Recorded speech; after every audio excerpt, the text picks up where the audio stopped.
A violent October 2024 attack that left a 21-year-old man with life-changing injuries has resulted in lengthy prison sentences for 3 men and a teenager.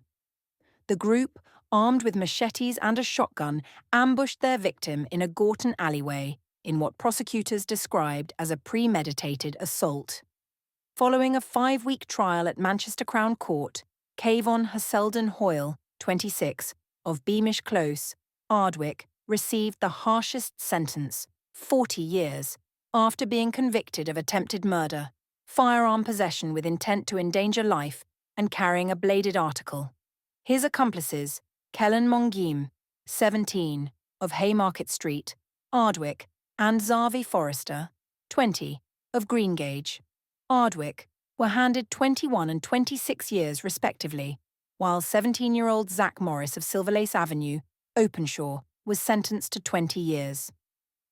The court heard how the attack unfolded on the afternoon of October 7, 2024, when the 4 males, riding electric bikes along Hampton Crescent, spotted the victim walking through an alley. Despite his attempts to hide behind a van and nearby trees, the group quickly dismounted and pursued him. Mongem and Morris brandished machetes while Haselden Hoyle carried a shotgun. As the victim tried to escape by climbing a garden fence, he was dragged back and repeatedly slashed before being shot in the leg at close range. Miraculously, he survived the attack, though he suffered catastrophic injuries, including the partial loss of his leg. Investigators later uncovered that the assailants had meticulously planned the assault, meeting at a house in Ardwick beforehand and deliberately leaving their phones behind to avoid detection. They also changed clothes in an attempt to conceal their identities. Morris was the first to be arrested on October 10th, followed by Haselden Hoyle and Mongime a week later. Forrester, who evaded capture for months, was finally apprehended in January 2025.